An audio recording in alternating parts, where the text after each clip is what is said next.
मैं सबसे पहले इस सेमिनार में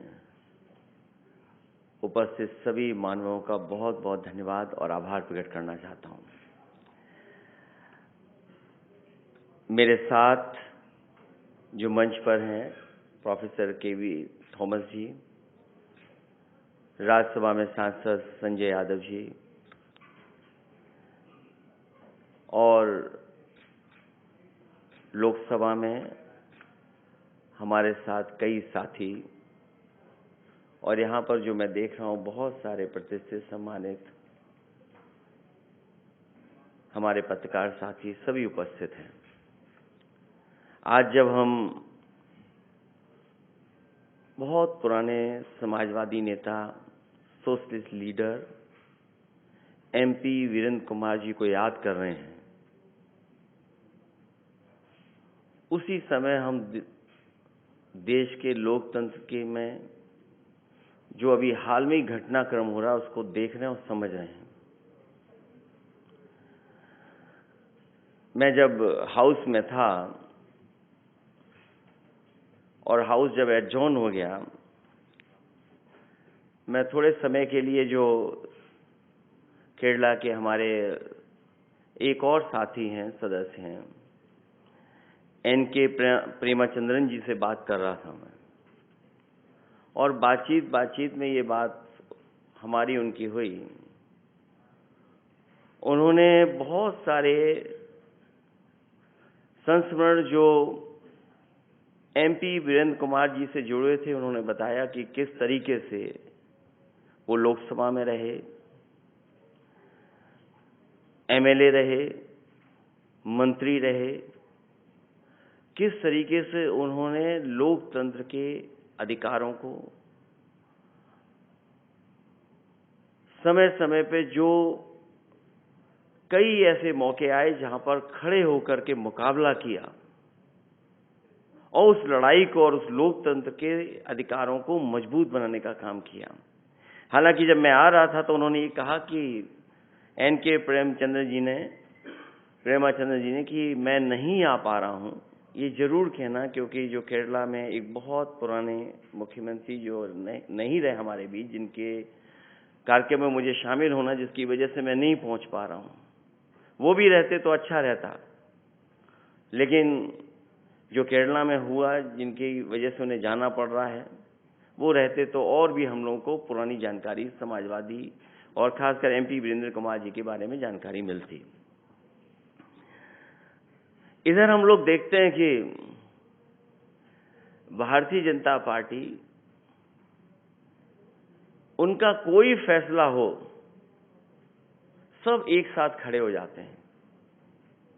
और अभी जो हमारे बहुत ही लोकप्रिय उपराष्ट्रपति, जिन्होंने अपने स्वास्थ्य को लेकर के चिंता व्यक्त की और रिजाइन कर दिया, किसी ने उनके स्वास्थ्य के बारे में पूछा तक नहीं, उनसे हालचाल लेने के लिए नहीं कोई पहुंचा, और वो इंतजार करते रहे होंगे बहुत सारे भारतीय जनता पार्टी के सदस्य कि कब कोई ऐसा मैसेज आए जिससे हमें कहीं मौका मिले, हम जाकर के स्वास्थ्य पूछ आए, हालचाल ले लें। मुझे नहीं लगता कि भारतीय जनता पार्टी का कोई भी सदस्य कहीं हालचाल लेने भी गया हो। जब हम लोकतंत्र की चिंता करें और MP वीरेंद्र कुमार जी को याद करें, और आज का घटनाक्रम जो हो रहा है कि देश के सर्वोच्चम पद पर बैठे हुए व्यक्ति को स्वास्थ्य को लेकर के चिंता कर करके इस्तीफा देना पड़ रहा हो, भारतीय जनता पार्टी के लोग कोई पूछने न जा रहे हों, तो इसका मतलब यह है कि कहीं न कहीं कुछ दाल में काला है जो हम और आप लोग समझ नहीं पा रहे हैं। जहां लोकतंत्र के सामने चैलेंजेस हैं,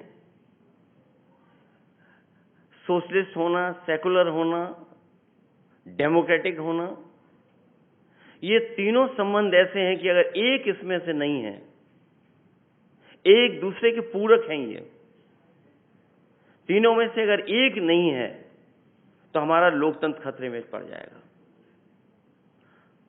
हम लोकतंत्र में हैं और अगर सेकुलर नहीं हैं तो हमारा लोकतंत्र खतरे में है। हम सेकुलर हों, सोशलिस्ट ना हों, तो हमारा लोकतंत्र खतरे में है।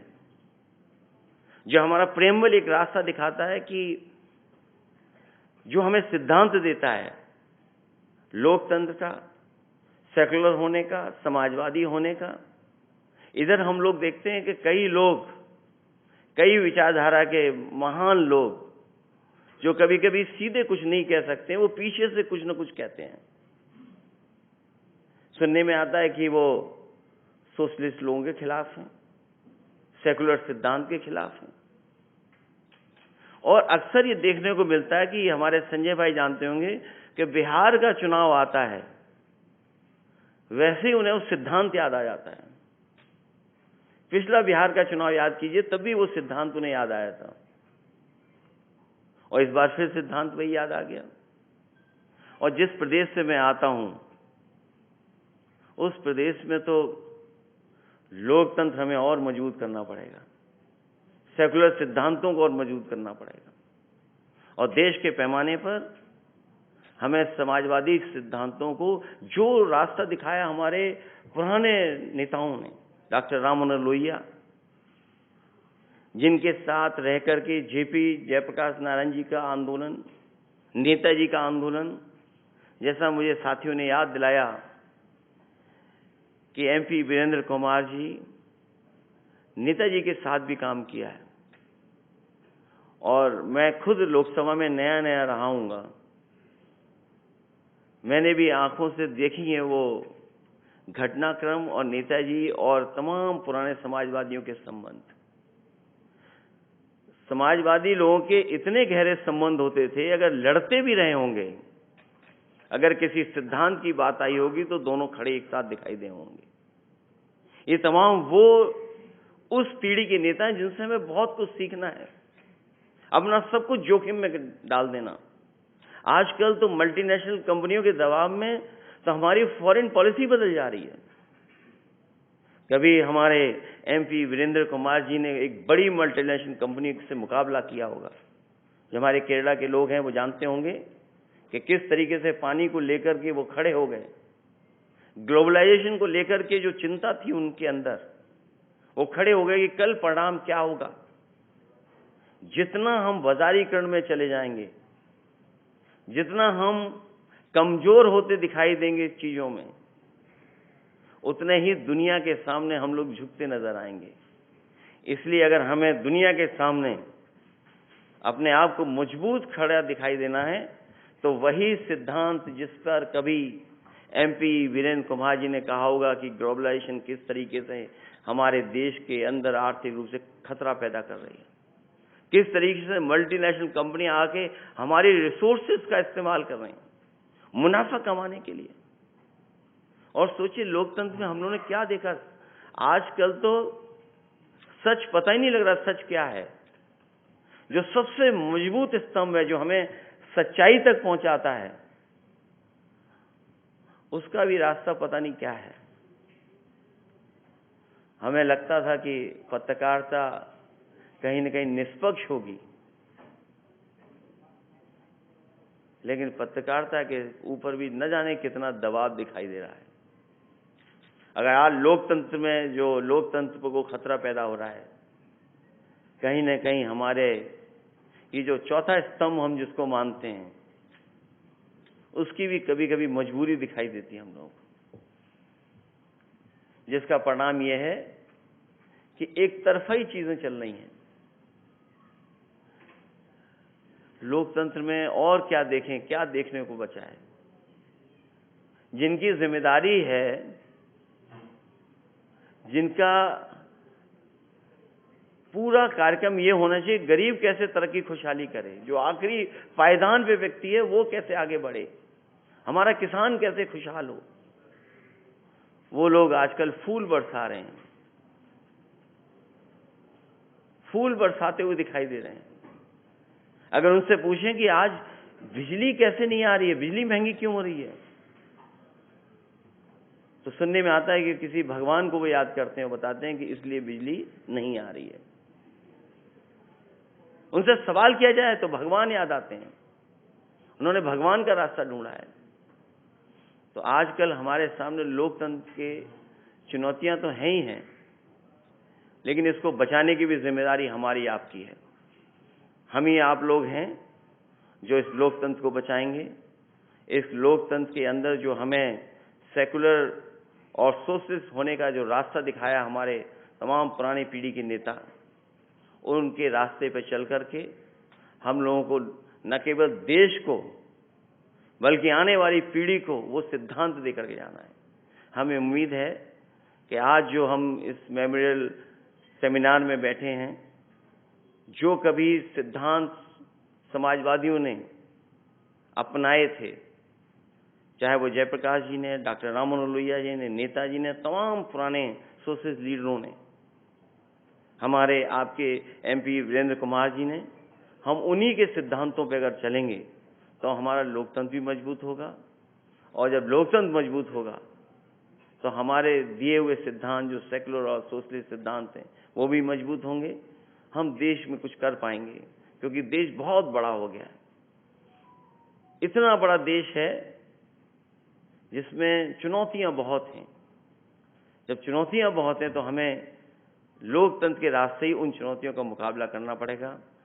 वही हम लोग ये संकल्प लेकर के जाएं कि जब हम एक ऐसे वेटरन नेता को याद कर रहे हों जिन्होंने अपने सिद्धांत से, अपने भाषणों से, अपने लिखने के तरीके से कोशिश की हो बदलाव समाज में लाने की, उसी रास्ते पे चल करके हमें उम्मीद है कि हम लोकतंत्र को और मजबूत कर सकेंगे।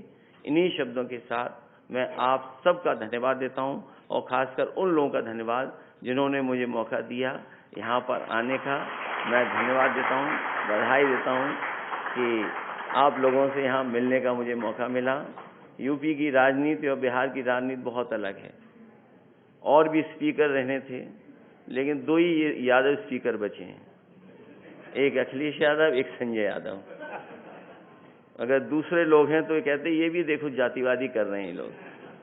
लेकिन लोकतंत्र की यही खूबसूरती है, लोकतंत्र की यही खूबसूरती है कि हरियाणा से चल करके और बिहार से राज्यसभा पहुंच गए, और कोई गुजरात से चल करके यूपी में आकर के प्रधानमंत्री बन गया। यही हमारे लोकतंत्र की खूबसूरती है। मैं आप सबका बहुत बहुत धन्यवाद देता हूं, आभार प्रकट करता हूं वेंकटेश जी को, जिन्होंने मुझे बुलाया और एक मौका दिया आप लोगों से मिलने का। बहुत बहुत धन्यवाद।